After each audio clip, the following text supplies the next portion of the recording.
Welcome to Mountain Man Explore the Truth. Today I am welcoming on Claude. Claude, welcome to the show.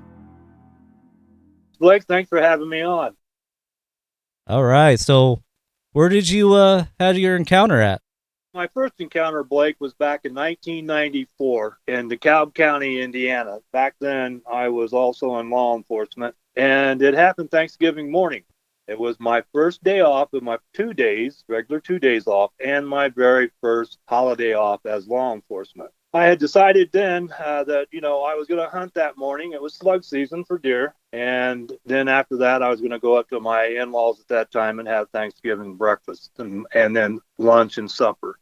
So I had packed my truck up, took off from my house, and where I hunted was only about 4 miles outside of town. And I'd hunted this woods for probably a good 4.5 years. I knew the farmer that owned it very well, and we hunted it quite a lot. So it's 5:30 in the morning when I pull up to the area where I'm going to hunt. And to walk back to my tree stand, the lane is probably about a half a mile long. And it's used by both the farmer and the electric department, county electric, because there's a power line that runs down that lane. So I'm walking back the lane and I'm checking air currents, and they're coming from the southwest, blowing to the northeast. So I decided that go in on the east side of the woods and walk through to the west side. Now, this woods I'm hunting, Blake, is only about probably 3.5 acres at the most, Okay. but it's budded up to a very large woods that probably 20, 25 acres itself, and it was owned by a lumber company at that time. Now, that year, the crop around that woods was corn on both sides of the east and west, and also on the south side of it. So with wind currents coming out of southwest, I decided I was going to hunt the west side. Now on the east side of that woods, it was a small, probably a half-acre field that the farmer had planted corn in, but it was all picked. So I'm walking down to the one path I had cut to my tree stand, and all of a sudden I started smelling this really foul and rancid odor. And the closer I got to the entrance of the woods I was going to use, the worse it got. Like, I mean, it stopped me in my tracks. My nose started running. It was snotting. I was gagging. My eyes were starting to burn and water. And I just couldn't figure out what the hell it was. I thought, is there a dead body here? Am I going to stumble over a dead human or maybe a dead deer that got hit by a train because the train tracks weren't that far away? Wow. So, Okay. like I said, I stopped and I'm probably about 15 yards at the most from the south edge of that woods. It was the big north one, okay? Mm-hmm. And I started hearing this low growl. And I thought, oh, wow, maybe it's a buck. And that was my first thought. It was a buck. Then I got to thinking, no, bucks don't growl, and they don't smell like this when they're in rut. They smell more musky. So, I'm sitting there, my nose is running, I'm spitting, and I hear this growl again. I said, get the hell out of here. And all of a sudden, then it roared. And I thought, holy shit. And the roar stopped me in my tracks. And it just felt like it was reverbing in my chest. And it lasted probably, I don't know, 25, 30 seconds at the most. And then at the end of it, it sounded like Scooby Doo talking, gibberish. And then at the end of that, it was wah. And I thought to myself, what the hell is this? And I'm standing there. I've got a Mossberg 500 slug gun. It's fully loaded, and I'm thinking, well, maybe it was a bear because Michigan wasn't that far away, and it's been a mild winter. It's only probably at coldest times that time of year was 90, probably 45 degrees. So the thought of a bear was one, but then I hollered, "Get the hell out of here, bear!" And it roared again. And then when it roared that time, it started shaking trees. And these trees were probably about 10 foot apart. Now, it's pitch black. I couldn't see what was shaking it, but I could see the outline of the trees shaking in the skyline, and you could hear the branches rustling and everything else. And at that time, I hollered, "Get the hell out of here." And I pointed my shotgun down to my left and to the ground, and I fired off a round. And I jacked another round in, and I immediately took a stance facing the direction in which that roar had come from and also where the trees had been shaking. And it got deathly quiet. I mean, there wasn't a bird chirping, there wasn't anything moving. It's just like really still, quiet air. Then all of a sudden, I heard a snap. I thought, what the hell was that? So I'm still standing there in a stance, ready to shoot if it did charge me, whatever it was at that time, because I didn't know what it was. Then all of a sudden, I heard a thump, thump, thump, and it was going off to the north. It sounded like something walking. Now, this wasn't earth shaking, but you could feel it and I could hear it. So when I didn't hear it anymore, I started backing out of that wood or out of that field and back to the lane, not turning my back to that woods at all. Now, walking down this lane, Blake, there's a wooded side on it that runs all the way down to the road. It's probably about, oh, I don't know, maybe 15, 20 foot wide, and it's all trees. On the right side of the bank or the lane, which is the north side or south side, I'm sorry, it's a field and it's up high. So I got up on that and made my way to the truck. And, you know, the reason why I went up on the high side was because I didn't know what the heck it was. And if it was following me and if it was hiding in the north side in that wooded fence line, I'd never have seen it. But I made it to my truck. I unlocked my truck. I folded my front seat forward. I reached in the back, my lock box, and I took out my Glock. And I sat in my truck, and I just sitting there, just thinking, what the hell just happened here? Because I was puzzled. And I really didn't know what it was at that time or where it went or where did it come from. So I don't know how long I sat in my truck, but it got daylight. I'm going to guess maybe 45 minutes to an hour. And I decided to go back. I guess being a cop, I was curious as well. Oh yeah, coming in a situation like that, you know, you feel like you probably were in a loss of time during that moment. So, to be honest with you, I don't know how long it lasted as far as, you know, once I first smelled it and then I heard the tree snap and then walked off. You're right. Time kind of went to the wayside. And then sitting in my truck, like I said, it could have been 45 minutes an hour. All I know is daylight started at 6:35, and I was probably back at my truck by no later than 5:45 or 5:50. Wow. So I grabbed my binoculars and I walked back down the lane again using the high side until I got to the field. And I stood there at the edge of that little field looking into the woods with my binoculars to make sure there wasn't anything standing there. And I didn't see anything. So I cautiously approached, shotgun in hand. And when I got to the edge of the woods, getting ready to walk in, I heard a gunshot go off. So I knew there was other hunters in that big woods. So I felt a little bit more at ease. So I walked in to the edge of the woods and I looked around and I saw this tree that had been broke, snapped off, and pointing due east. And I walked up to it and I'm looking around and you could see where something had been standing and tromping the ground down, you know, and smashing all of the leaves and twigs and stuff down. Now, this tree was probably 6 inches in diameter. And I'm looking at the break, and it's 5'7", 5'8" off the ground. I'm 6'1", and my nose was touching it. The first thing I thought of was, man, it had to be one strong SOB to have snapped this, whoever it was or whatever it was. And again, the tree was pointing due east. So I started looking around, and then I started tracking to the north, straight from where this tree break was. And probably about first 10, 12 yards, there was a spot where the leaves had been blown away or whatever, but it was wet and kind of muddy from a rain a couple nights before. And there was the first print. And it was a barefoot print. There was no shoe, no boot, no tennis shoe, anything like that. Just one big barefoot print. How big And do it you think? was, Oh, I'm sorry. How big go do you ahead, think that footprint was? pardon? How big was the footprint, you think? Well, I How many wore a inches? number 11 boot back then, Blake, Okay, and okay. I put my boot beside it, and it was a good 7 inches longer than my boot, and Wow. probably a good 4 inches wider. Wow, that's massive. And it was a left foot. You could count the toes from the big toe right down to the little one.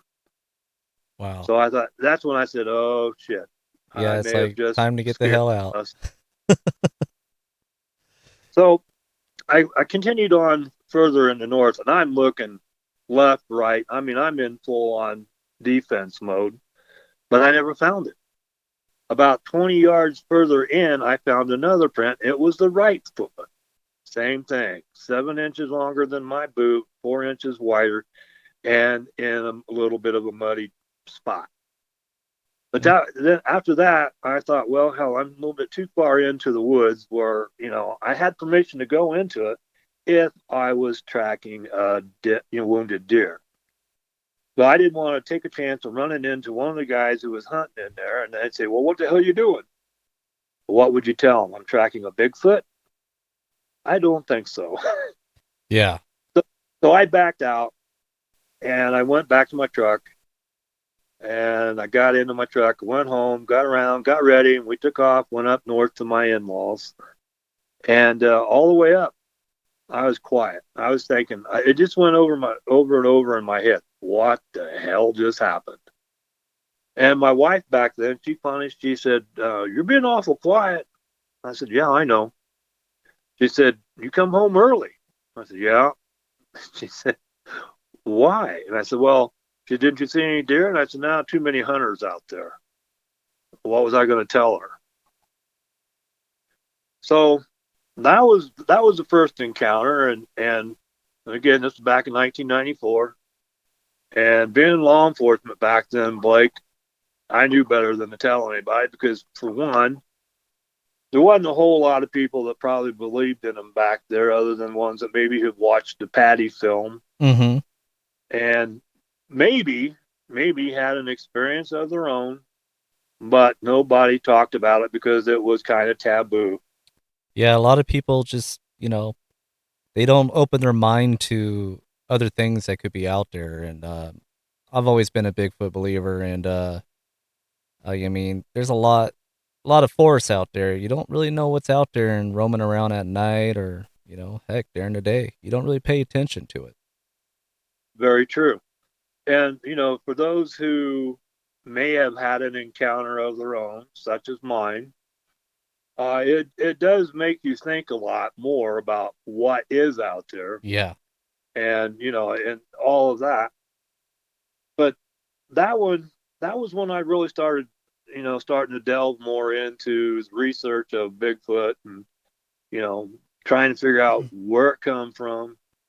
Uh, and after doing a lot of reading on them as much as what I could back there, and back then, there wasn't a whole lot of the internet with anything about them. So Mm-hmm. what little you did find was in books, or maybe National Geographic might have had a show on them now and then. And then you had a couple other shows that started.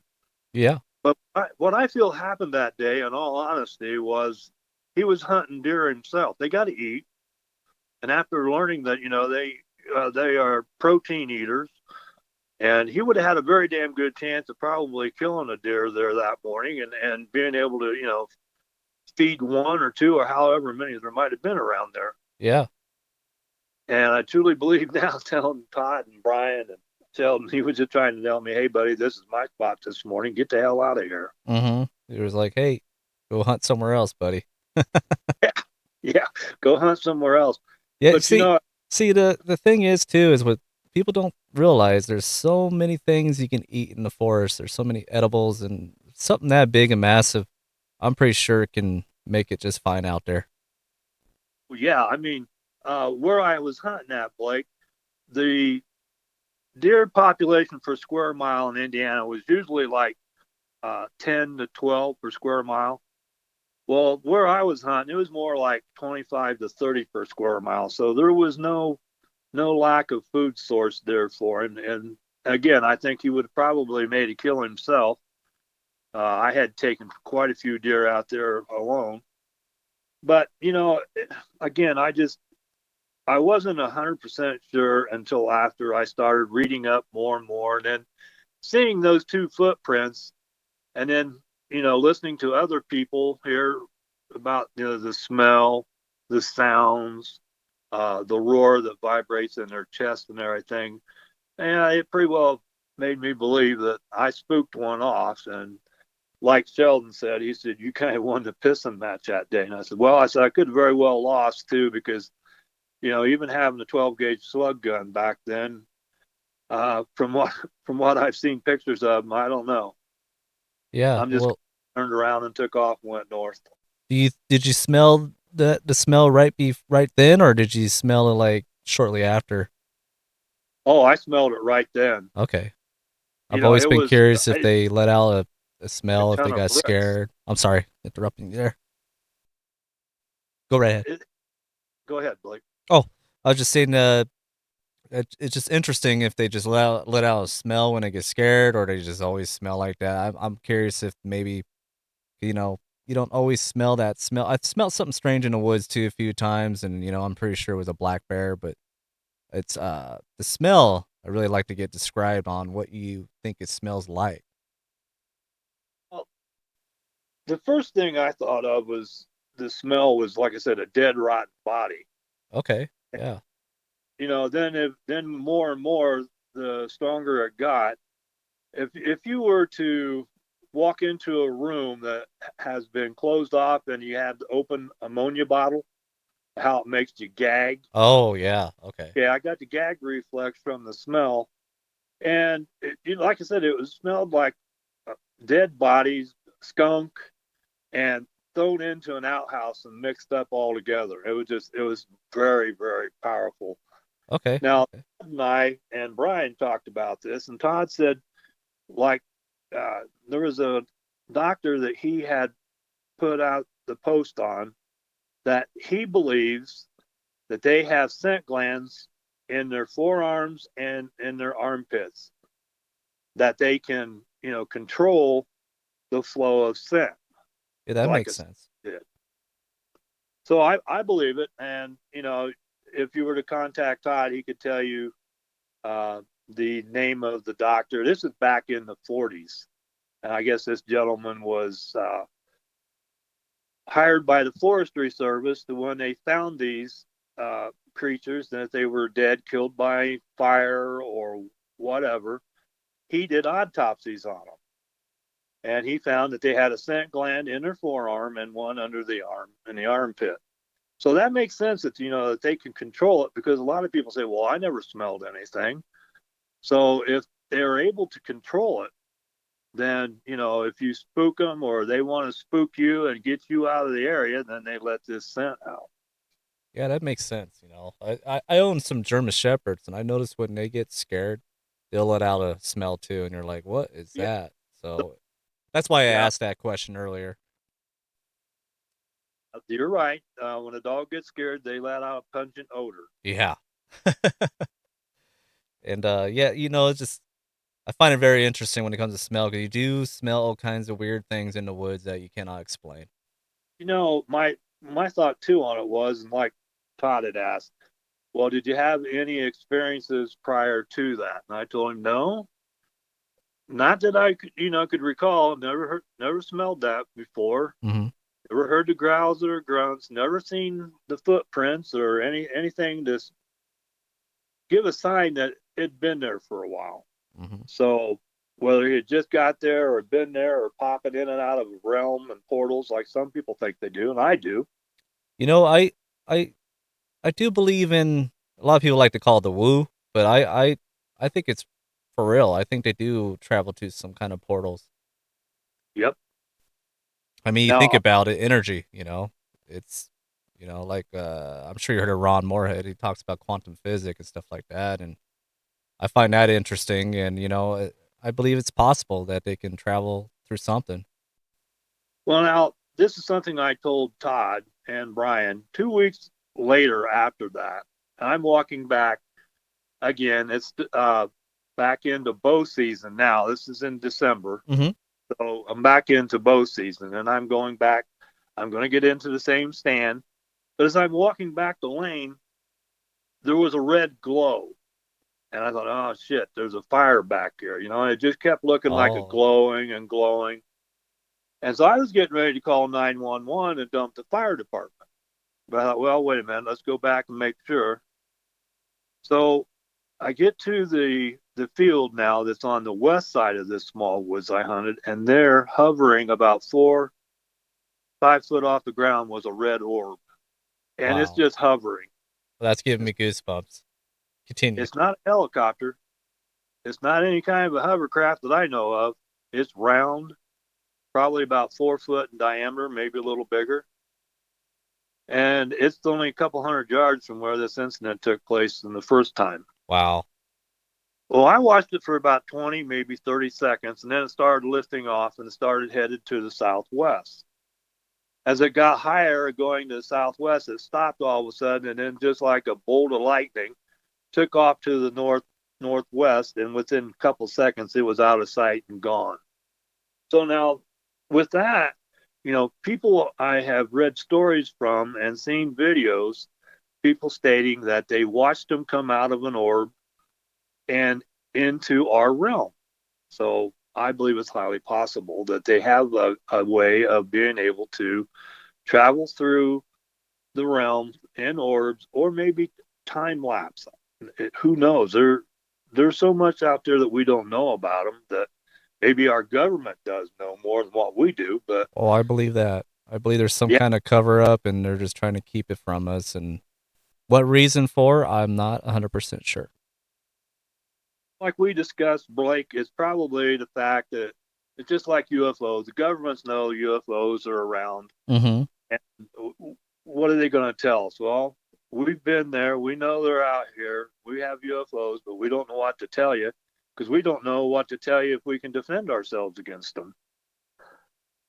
So, in that aspect, yeah, the government knows more than what they're saying and talking about. Mm-hmm. But that was my first encounter. And that was again back in Indiana. Now living here in the White Mountains of Arizona, we've had some here. Mm-hmm. And you saw the pictures that I sent you, right? Yeah, they're very interesting. Yeah, I'll explain the first one. Yeah, go right ahead. The first one's the triangle structure, and it's three-sided, and it's almost a perfect triangle.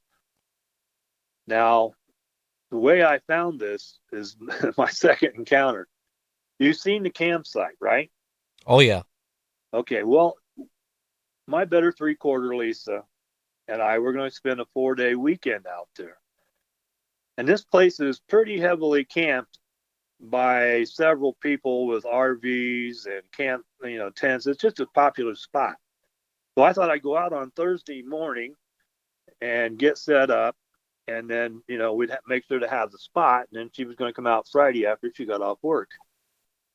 So I got out there a little bit later than what I wanted to, but I got set up, and I'm in the bunk in the back, and I'm reading a book, and it's along about 8:30 in the evening. And I decided, oh, come on, Peach, let's go outside one more time for a potty break, and I'm ready to hit the hay.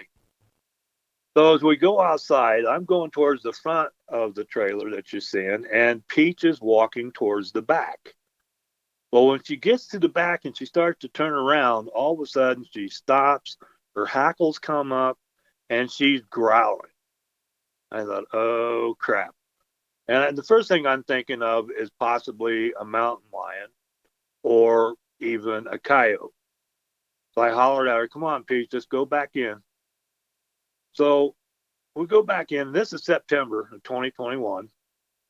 And as soon as I sit down in the back bunk, I get this cold chill, Blake, that runs from my toes to the top of my forehead. And it's just like a real weird feeling, like I'm being watched. And I'm wondering, oh, crap. And then 20 seconds later, I got the second chill. And then after reading about how people got these cold chills and feeling like they've been watched, I was just waiting for something to strike the camper, whether it be a rock or, pick it up and tip it over. But nothing really happened. But I grabbed my shotgun and I stood it right there beside me. And I laid down and I was just waiting and waiting. And finally I fell asleep. When? I don't know. But I woke up about 4:30 in the morning to three very loud and very rapid tree knocks behind that camper. Not more than probably 10, 15 yards. It couldn't have been that much. The three loud. Then it woke me up and set me right straight up in bed. Peach got up and she started growling at the window again, like she did that night, looking at it and growling. And I didn't go back to sleep. Once it got daylight, about 6:30, 6:35, I got up. Peach and I got up. I walked out. I had my shotgun in hand, looked around, didn't see anything, felt comfortable, and again sat down going, "What happened? What was it?" So didn't think too much of it, Blake, and we enjoyed the rest of the weekend. She come out that later on that afternoon, and we enjoyed ourselves. And then when we got ready to leave and pack up, I told her what happened. She said, "What?" I said, "Yeah." I said, "I think I got visited that night." I said, "I'm not 100% sure." But I said, when we get home, I said, I'm going to come out and take a look around and see what I can find. So doing a grid search, Blake, what I did was I started in the center from where the trailer's set, and I did half moon circles. And I just kept moving out a little bit further. Never found a footprint, never seen any broken branches, didn't see anything look like any tree being beat on or anything like that. And after being about 300 yards out, I thought, well, crap, I ain't going to see nothing.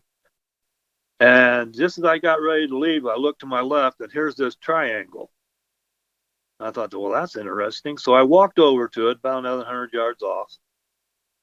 And I could tell right away with the way the one end was smashed down into the ground and stuck in it that no human being did that. And like I said, it was almost a perfect triangle. So I took pictures of it that I showed you, and I sent it to a friend of mine back in Illinois. And she told me that it was a sign of a sacred symbol for him, that maybe that I was on sacred ground or where possibly an elder had passed away. So I thought, okay, that sounds good to me. And then I sent it off to Todd. I asked him if he knew anybody that might know something. And nobody could tell me 100% what it was. You can see that if you look at it, one thing I learned from a friend here, he's a Arizona BFRO researcher, Hmm. is if when you're looking at a structure, look for man-made marks, saw marks. And he said, if you find saw marks, you know doggone well that it was man-made. Look at your trees around the structure. If you see limbs cut off, you know it was man-made. Hmm. Well, this one, you can see all the pointy edges and sharp edges and everything, and it wasn't man-made. Yeah, that So that was the second one here. yeah, that was a very, very interesting looking structure. I never seen anything like it. I live up here in the foothills of Mount Hood, and I've seen some stuff similar to that, but you got a good point. You could tell from what's man made and what's not. And look at the one angled down. Hmm. It is shoved into the ground. Yeah, that's gonna take some strength. Very much so. Now, being here in Arizona, I've hooked up with some people again that the BFRO and Arizona 4 and Prescott Bigfoot believers here in Arizona. And one of the gentlemen that I talked to, he said that where you're at, he said there are some big boys out there. He said I've checked that area, and he said I've had some runoffs myself. So it's interesting. I'd like to go back out there and go camping. She won't go with me now unless we were somebody else that she doesn't want to be out there alone. Oh, I don't blame. Well, but that was an interesting structure to find, and that one, I'd like to go back out and check it one of these days now that the weather's warmer and I can get to UTV out there. Yeah, and And then explore a little bit further out, and you might find more interesting structures. I believe 100% on that, Blake. That it's kind of like I don't want to really intrude too far on them. Yeah. I respect them now a lot, and not giving out the locations is something also that I don't want people going out there. And I mean, there's already people camp all over the place out there. Mm-hmm. But I'm like my other friend Kyle Krager. He doesn't want them to be harassed. I don't want them to be harassed. I think they're a being that has been here for a while, and their DNA is not that far off from Mars. I believe that 100%. Oh, I don't want to see them harassed. I But agree then, with you on that. I noticed that is an issue here, of Mount Hood Wilderness over here. There's a lot of people that go out here and investigate and research in it. I think some of them are going about it okay, but I think some of them are going about it wrong, to be honest. And it's like you said, you're intruding in their area, and it's gonna push them out of their home, and they're not gonna appreciate that much. You got to come in respectful. right, and respect them because you're in their living room. Mm-hmm. So that is something too. They're down in South Carolina.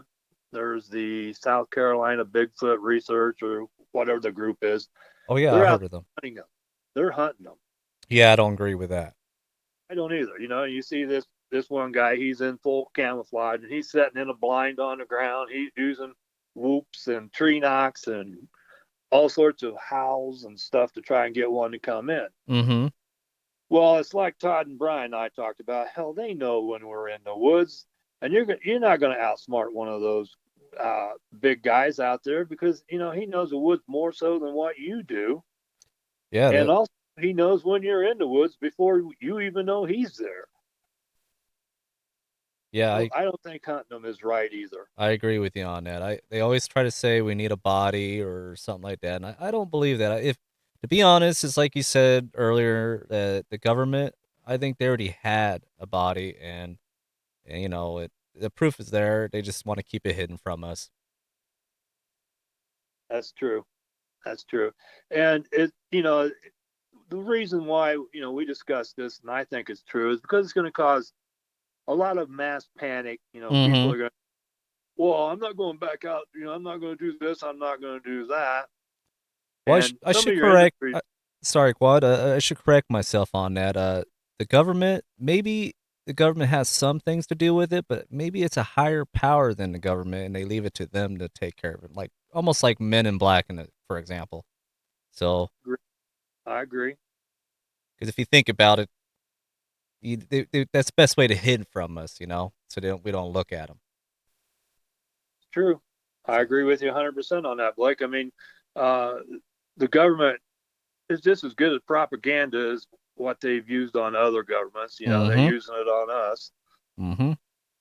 But, going back, the second pictures I sent you of the structure. Now this was in 2020, and Lisa and I were out in our UTV, and we traveled the back roads and countryside out here. You can ride around about anywhere you want to with the UTV as long as it's licensed and insured.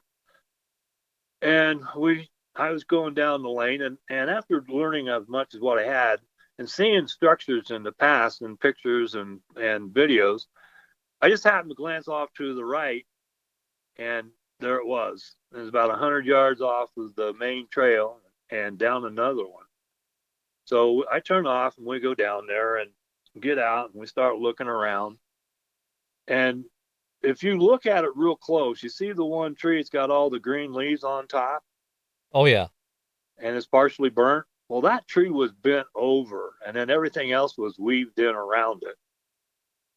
And so I started looking around, looking for hair samples or anything like that that possibly might be able to get. I didn't see anything, but then that's when I saw that footprint that I circled, and that's Lisa's foot beside it, and that's a number 7 boot. yeah. That's a pretty good size footprint right there. Yeah, it is, and the big boy. Did you see Well, more than one there, or is that just the one you can see that stands out? that one I could see the best. Okay. It took off and was heading to the east. Now, if you look at the structure, and I didn't send you the pictures of the mud wallow that's probably about 35, 40 yards from the entrance. You see the entrance of it? Oh yeah. Okay. Now, the mud wallows up here, the elk use them, the deer use them to go in and, get the ticks off of them and other insects, flying insects, and they come out and they're all covered in mud. Well, this wallow is about 10 foot deep, and there's water in it, and what draws in the elk and the deer to go in and more or less take a mud bath. Well, my thoughts and feelings on this was a hunting blind. He sits in there and he's watching them go in. They don't see him, and he lets them get down in there, and he springs a trap on them. And then, they eat elk and deer. So, you could have a couple elk within probably 2 or 3 minutes after they went in. And as fast as what people say they are, then, that makes sense that being only 35 yards away from it, he could probably make that distance in less than a second. Hell yeah. So that was my thoughts and opinions on that. And everybody that I've talked with agreed. And so that one I kept an eye on for a couple of years, and now it doesn't look like it's being used. It's fallen apart, and I haven't seen anything else around it, no footprints or anything like that. So I may have, coming in there and having our scent laid around on it, and a dog scent may have spooked off whatever was using it. Now, one thing about this area that I lived in, Blake, is we live in the world's largest ponderosa pine forest.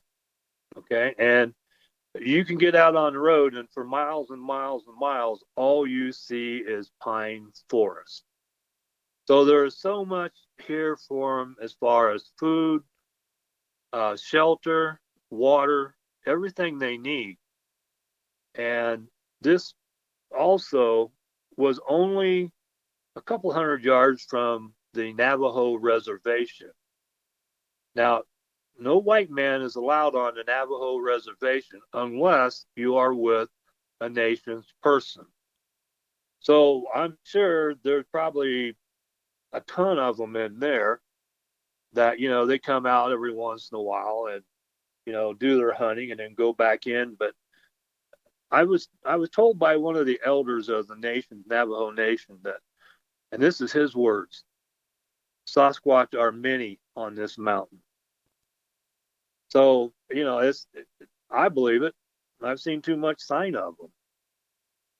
Well, in that aspect of it, that's one reason why going out, I've always got my eyes and ears open and my nose Yeah. because, Yeah, that you got a good point there too. Bringing back to what to pay attention to when you're in the woods. A lot of people go out, not paying attention what's around them, not looking up in the trees, and most time I catch myself doing it. Sometimes I'll be hiking along the trail and I'm looking down, and then I start realizing why am I not looking around? You know. exactly. Hmm. I've been doing this as far as hunting and everything since I was probably about 10 years old. Where I lived in Montpelier, Indiana, we lived right in the corner of the city. Well, we didn't play indoors like the kids do today. We had a creek to run along and splash around in, and we also trapped it. We had a river which was just about a half mile away, and we could walk back to it and along it, and ponds, and we were outdoors all the time. Hunting with BB guns, slingshots. So I've been doing it since I was about 10, 12 years old. Hmm. But you're right. When people go out, some of these people they go out and they think, well, I'm everything's there's no danger out here. Well, there's more danger than just a Bigfoot. There's here you got to worry about mountain lions, black bear, and wolves and coyotes. So a chance mind leaves little to be chanced if you are constantly aware. I agree with you on that. Now, here's another one. Okay, this one happened last July. We had a new pup and we was having her spayed. So we hadn't been out in the UTV. I had, but Lisa hadn't. And she said, we'll take Piper to the vet, then let's go for a ride. And I said, okay, we can do that.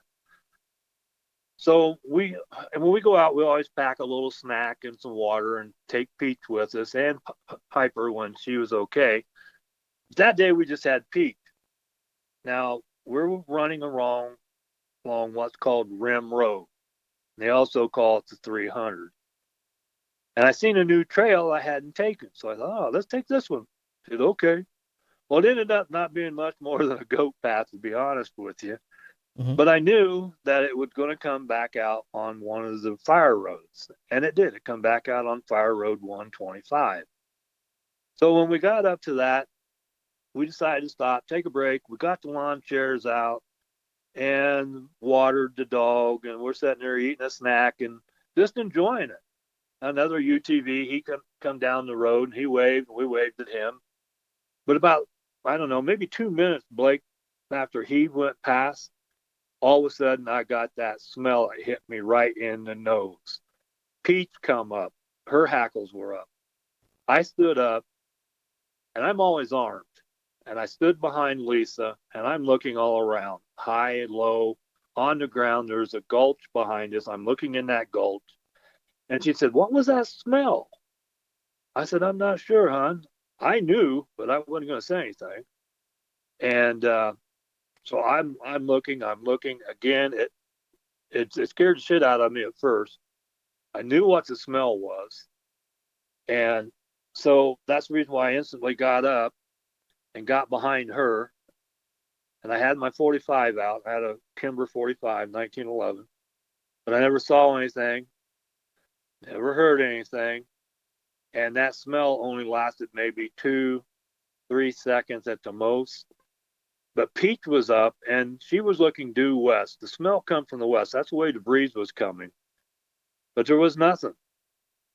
But I know doggone well there was one hiding somewhere.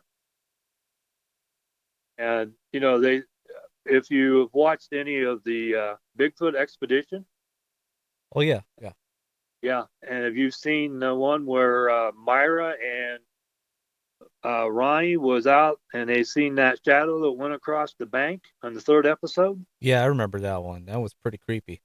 Yeah, that's the way I think this happened to me. I think there was one that was cloaked. I think he was just passing through and thought, ha ha, I'm going to leave my scent for you and scare the shit out of you.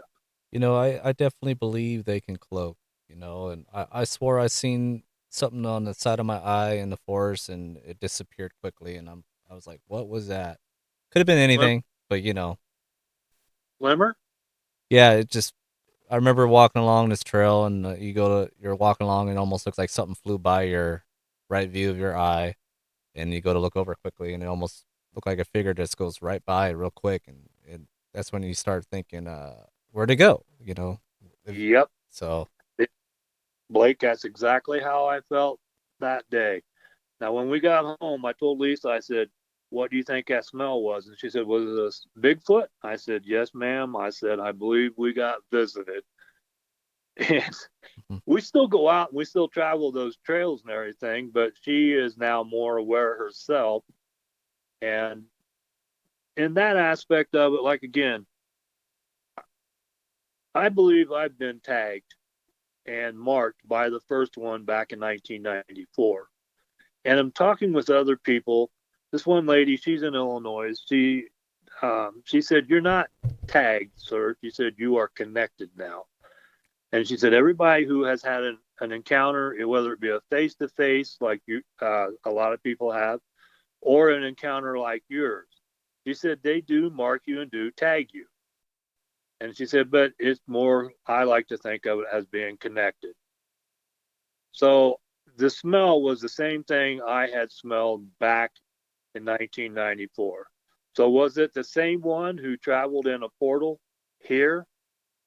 Because I've been told by one of the Arizona Four that they have a collective mind. What one knows, they all know.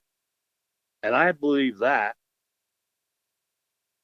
Yeah, Oh, That's a It, that's an interesting one right there too, because I feel like they do. I think if you don't show like you're a threat, they stay connected to you. So you're one of the lucky ones. I don't know if I feel lucky though, Blake. You know, every time I go out, I do a lot of prairie dog hunting up there, and seasons opened up. And last September, I'm in this big gulch or prairie. It's kind of a both gulch and prairie, and there's a lot of dogs. And behind it is again the forest. And I use Walker hearing protection, which is electronic. And I'm sitting there one afternoon, and all of a sudden I hear two tree knocks. Then about 3 seconds later, two more. So I know they're within about anywhere between 100 to 150 yards from me, but they were sharp. And again, if I, do I feel lucky that I have not been charged or attacked or something like that? Yeah. But having these experiences that I have, I still believe strongly that in some way, shape, or form, that big guy back in 1994 tagged me somehow. So, in that aspect of it, and thinking about the portals and being able to travel, and the portals have been proven if you've watched Skinwalker Ranch, they Hmm. found portals on top of their plateau. Yeah, I've been watching that recently, and it, it it puts your mind in, like what the hell's going on, and it's like we said earlier. I definitely believe there's some kind of portals going on, and what is it? I don't know. I agree. I agree. Another thing here too. Now, the gentleman that I'll give you the information after we're done here to get a hold of him. I'm sure he'll talk to you. Oh His yeah, I name's would appreciate it. Kyle Krager.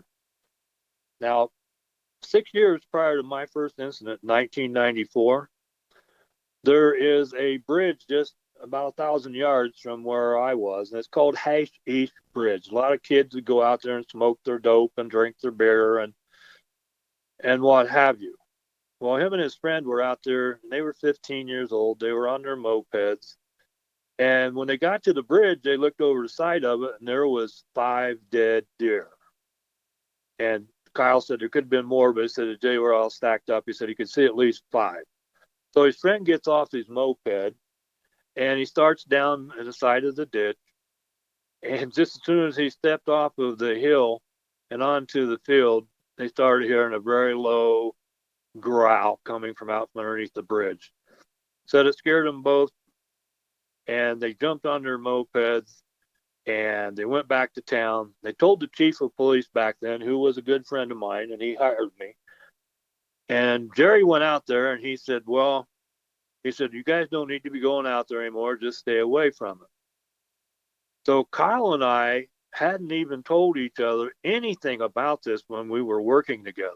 Neither one of us said a word until another brother of ours, who I had told this story to, he said, I need to get a hold of Claude. He said, give him all my information. And he said, I want to talk to him. So when he did, we talked for about 2 hours and he told me what he did. And I said, oh my gosh. He said, yeah. He said, it scared the crap out of us. And then I'll let him tell him or tell you his stories later on if you want to contact him. Oh yeah. So he's had several himself. So that's why we both believe that this big guy out there, whether there's one, two, or however many, has probably tagged us in some way, shape, or form. Now, some people say, oh, you're just crazier than batshit. Well, okay. If that's what you think, that's your prerogative. But with what I've read and what I know now and over the years and my experiences, I think that it's true that they do somehow tag you. And then there's a lot of people who have interactions with them that actually are good. And, they say the same thing. Once you're tagged, everybody knows about you in the world of Bigfoot. Yeah, who's to say, that we really don't know what these guys can do. I feel like you're definitely onto something. I think they do tag you, and they have a connection with you.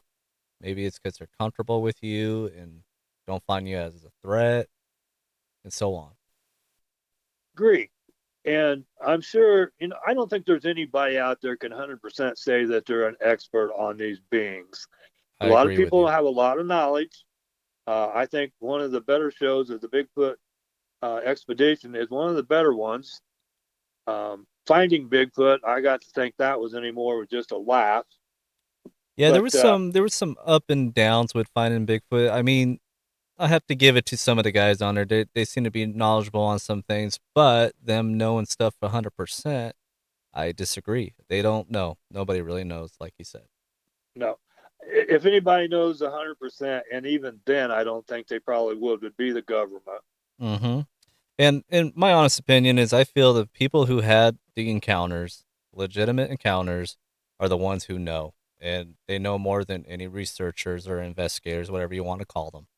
And it's people Agree? like you that know more about them, and you don't say you do, but you do. I believe people encounters have more leeway on that. The reason why I believe that, Blake, in many ways, is because once you've had an encounter, like with me, I started delving more and more into trying to find out as much as what I could about them myself. And after a while, it kind of become just a pass. That was it. Mm-hmm. And then when I got on Facebook, and then you had Bigfoot believers, I told my story on there. And then that's when Todd and Brian, they asked me to come on their show. And so that was the first time I said anything publicly about it. But now I'm like a lot of people. If you want to think that I'm crazy, that's fine. That's your prerogative. Yeah, But I felt the same way. I think some people think I'm crazy starting a podcast on this. I'm leaving mine open to everything. Bigfoot, Dogman, UFOs, paranormal, you name it. I even will talk about conspiracy theory stuff, so on. well, I've not experienced anything with dogmen, knock on wood, so far, but they say they are here. Yeah, I find that one very interesting because I've been looking into it. There's a lot more reports on it. I don't know if they have a connection to Bigfoot or not, but it kind of leans towards that way. It might be. Well, now that I'm not sure on myself, to be honest, Blake, whether there is a connection between them where they are maybe have boundaries like this is your side of the woods, this is my side of the woods. Mm-hmm. Don't you cross? Don't I won't cross your side. If there is a truce like that between them, or is there a war faction between them? Yeah. That I've heard both. I've actually heard both, and I don't know which way to go on it because Yeah, I agree with you. I mean, I thought maybe some kind of hybrid some kind of higher power created. Who knows? Nobody knows, but it's very interesting one because the dog man scares the crap out of me. yeah, I do. So. And the reason why I say that is a good friend of mine, again, law enforcement officer. Him and I worked together. He was a county. He bought a place down in southern Indiana in Brown County. Now, Brown County, if you look at the BFR research map, they draw a big circle around it, and it's a hot zone. Well, he had an ice cave on his property. He had 260 acres down in Brown County. And he put some pictures out on Facebook. I think I still have them. I'll send them to you. Hmm. And he said, "What is this?" And I looked at him. I thought, "Oh shit!" So I immediately sent him to the other lady, Shell, and she only lives about 45 miles from where he does. And she sent them back to me circled like the footprint I showed you. And she said that is a juvenile dog man riding either its uh, male parent or its female parent. He said, Wow. those are two of them. And she said, does he know what they are? I said, no. I said, that's why he put them out on Facebook asking. And so I got with him. I called him on the phone and I give him Shell's number and everything. And she talked to him about it. And he never seen him again. And he caught him on trail cam. But I'll tell you what, as soon as I seen him, I told him, I said, don't go out there in your woods without being heavily armed. And he said, Hmm. oh, you know me, Claude. He said, I'm always armed. I said, well, carry an even bigger one than what you usually do. So that was my first encounter with him, is trying to help him understand what he had on his property. But yeah, they say they are far more scarier than a Bigfoot. So Mhm. I don't want to have an encounter with one of them. Yeah, I'd much rather have an encounter with a Sasquatch, that's for sure. Very much so, Blake, because with what's gone on so far with me, I have not had any scaring experience other than just back in '94 it did kind of scare me, but now thinking back about it, and also you the more you go back and think on, like in September 2021, had it been a mountain lion or had it been a coyote, Peach would have got snatched up so fast I'd have never been able to do anything about it. They'd Mhm. have had her and gone in seconds. Well, they say that dogs can see them even when they're cloaked and can identify them faster than what a human can.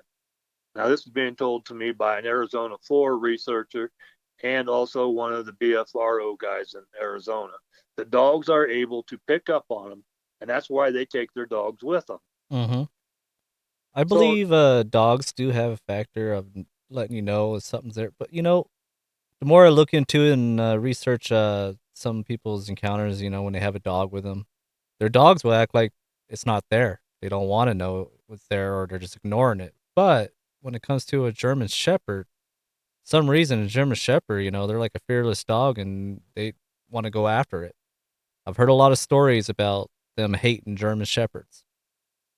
yes, me too. I have also. Now, our dog Pete, she is a mixture of Chihuahua and Jack Russell Terrier. So she's Hmm. all of about 27 pounds. But that night, her hackles come up and she started backing up and she was growling. And then when we got back into the camper, she just would not stop shaking and she was looking at that back window and growling at it. Oh, she definitely seen something then. Yeah, yeah, she did. And that's when the cold chill come over me and I felt kind of, you know, like somebody's out there, somebody's watching me. And then I got to remembering how people said, they felt like they were watched and then they had, rocks thrown at their cabin or at their tent and whatever. I was just waiting for something to happen that night, but it never did. So, in that aspect of it, I think that, like you said, they know I'm not 100% threat unless they threaten me. And then, even then, you know, um, like Sheldon said when we talked about that, if you shoot one, there's bound to be two or three more around there. They don't go alone. So you're going to have a heck of a fight on your hand. And if you come out alive, you're going to be damn lucky. Yeah, I believe they travel in family groups. It seems to be in a lot of reports you hear that they'll say, "Oh, I see one," and then moments later they'll figure out there's probably another two or so. One of the Arizona 4, he's told me that from where I live down to Payson, Arizona, where he lives, there's no less than 5 clans that are along the Mogollon Rim, which runs from north to south. And if you look up Mogollon Rim Monster, Bigfoot of Arizona, Hmm. there is a scout camp tale telling the story of where these scouts were camping along the Mogollon Rim. And again, it's all nations. All of a sudden, they had a big, hairy black man come in, destroy the camp, ate all their food, then took off running and yelling. And then that's what they called the Mogollon Rim Monster. So you might want to check that out. That's a pretty good little story to look up itself. Yeah, I'll check it. I'll definitely look into that.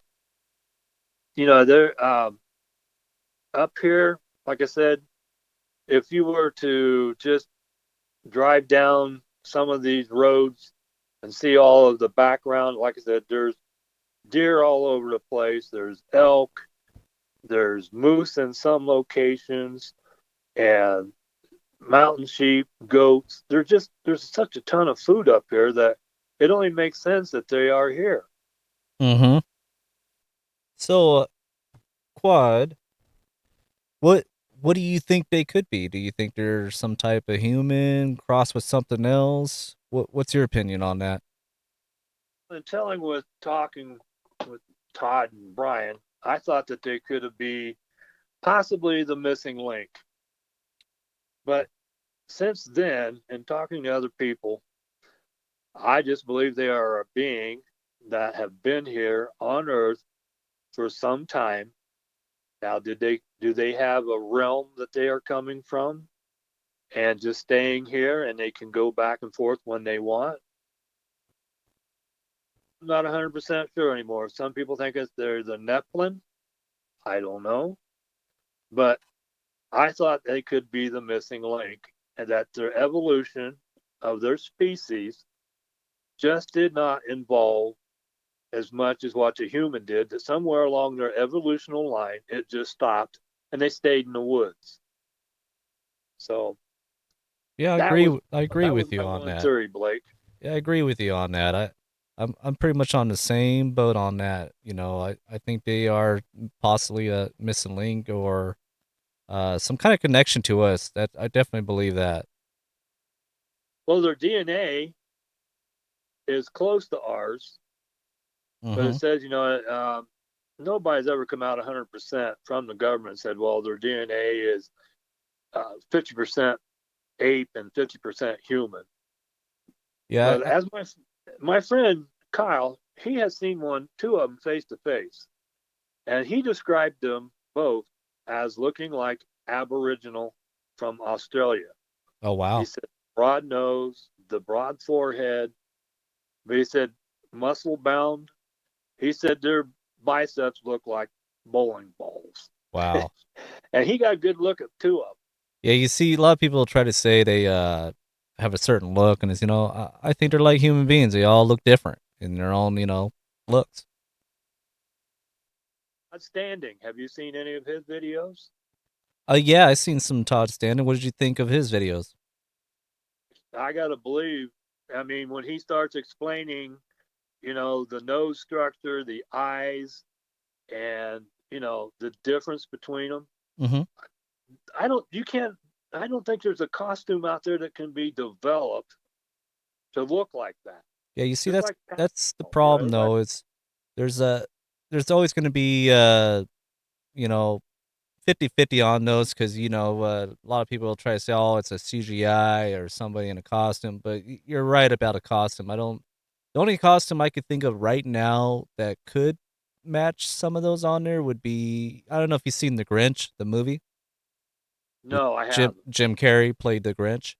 You ought to check that out and the makeup artist on that because it's almost similar to that kind of makeup, but not 100%. You know what I mean? I'm just saying it's possible, but I don't know how close they can make it look like a Bigfoot, but you just really don't know.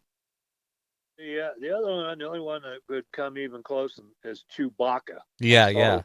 yeah. Now that is a pretty good costume. Mm-hmm.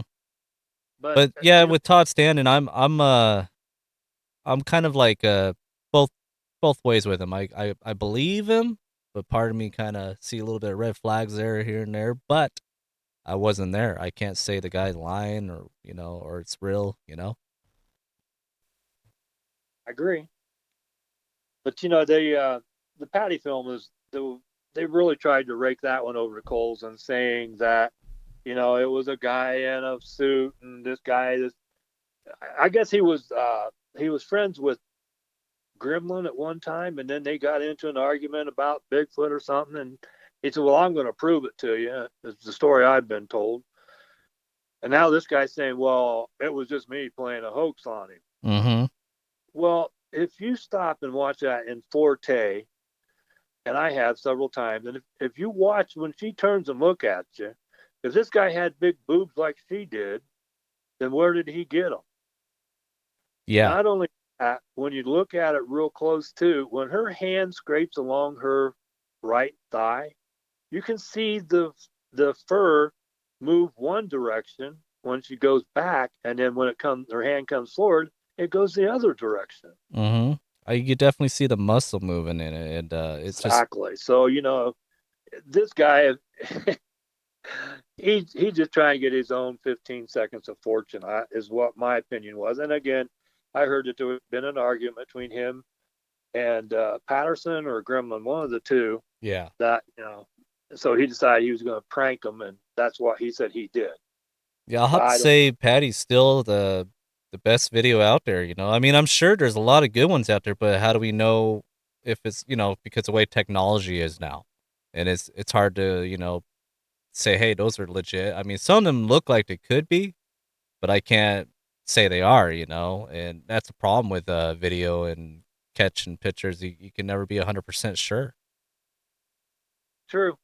That's very true. And another good one is from, I believe it's Yellowstone Park, and they have cameras all over the place. And Todd and Brian and I were talking about this one, and the buffalo are just out there grazing, and probably 200-300 yards off, you can see four figures walking from right to left, and then all of a sudden you only see the one, and Oh it's yeah, walking okay. upright. I remember Okay, that one.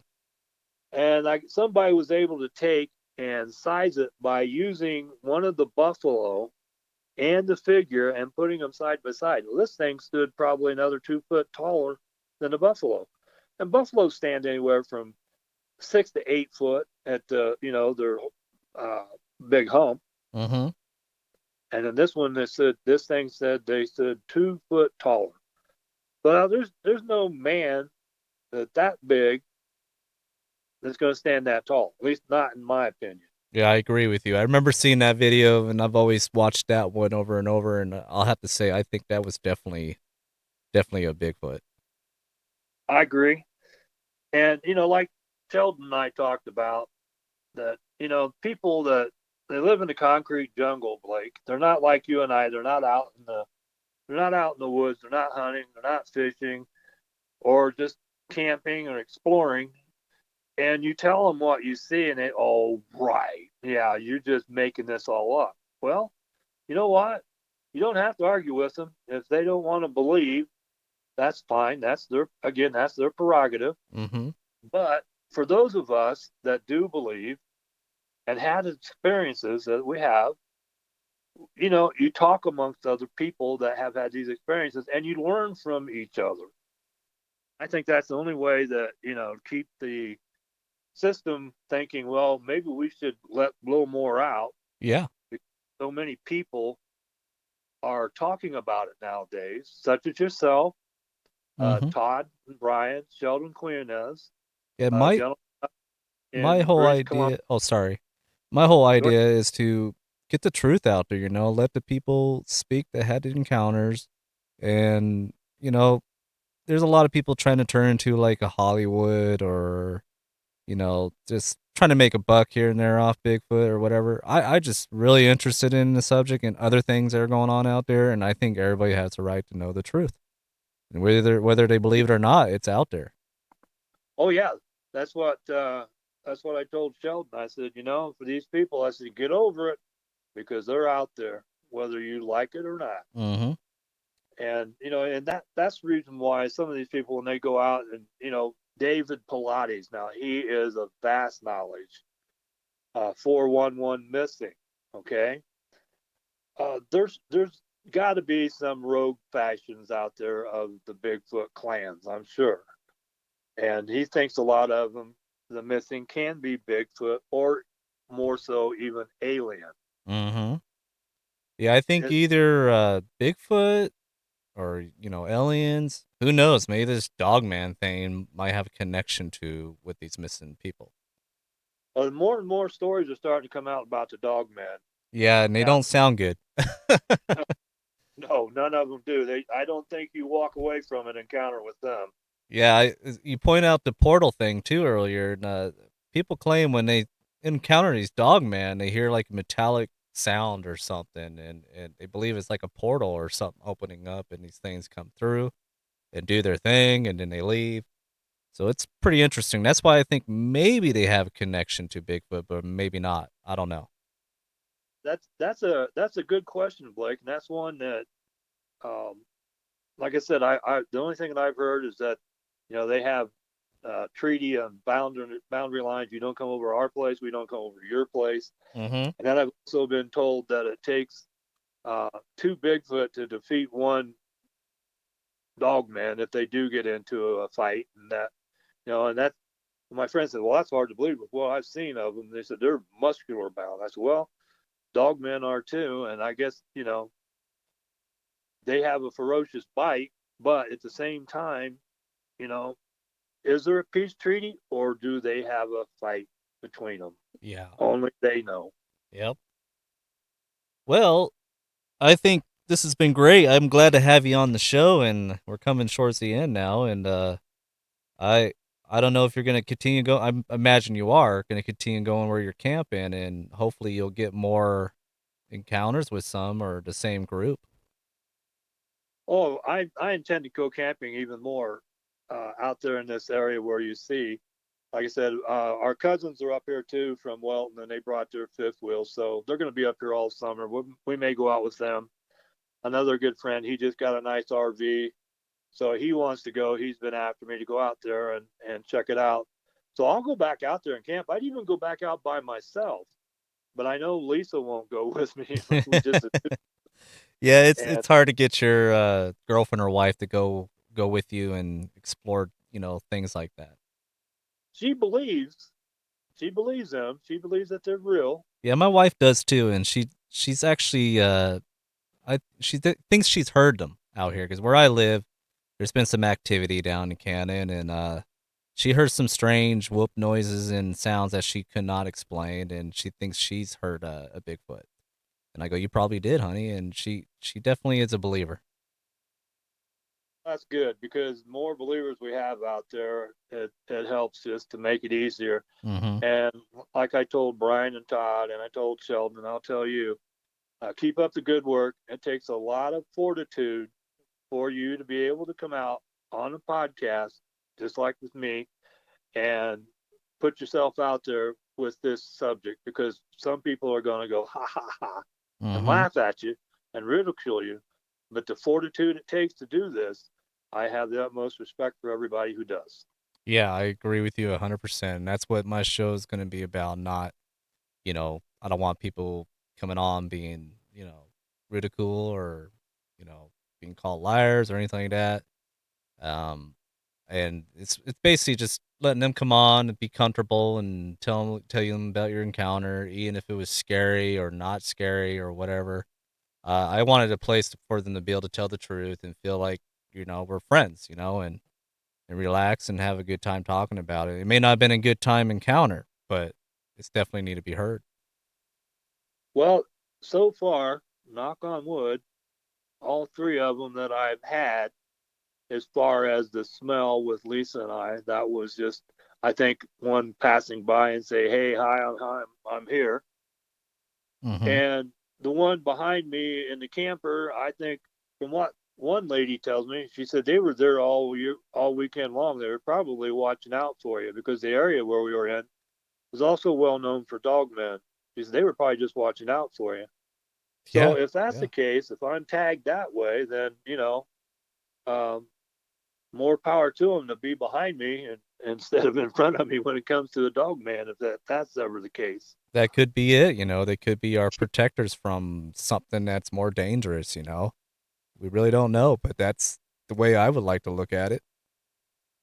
The Indians and First Nations people, they made friends with them years and years and years ago. And they learned their language and they were able to talk back and forth.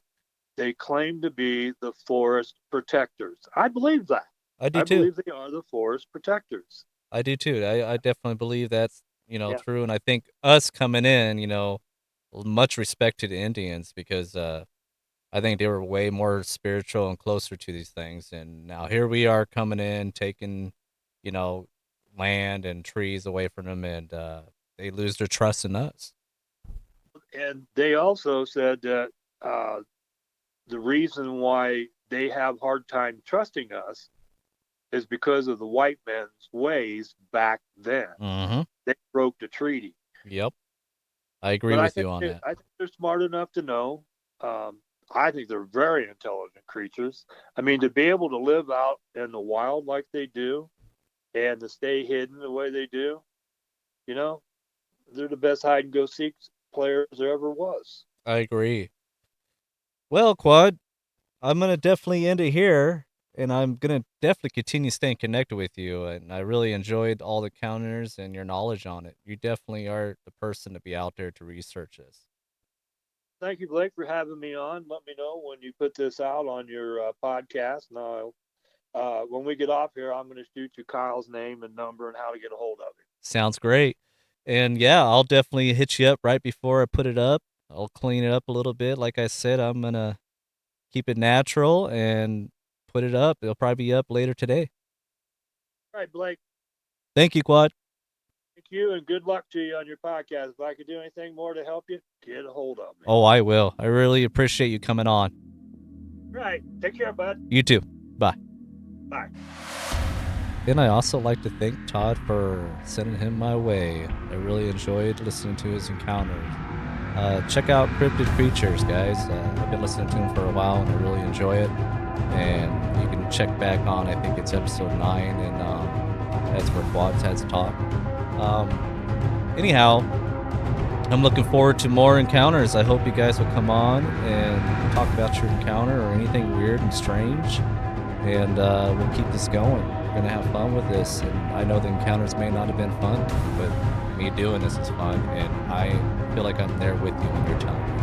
And once again, I'd like to thank Quad for coming on my show. This is my actual first episode on the encounter. So there'll be more to come. And let's keep this going, guys. And I want you to go ahead and go up there and share, rate. You can check me out on any Spotify, Apple. As I grow, I'll get on more platforms, hopefully. And I hope this was enjoyable for you guys. I really appreciate you listening. And let's continue going on and let's explore the truth together.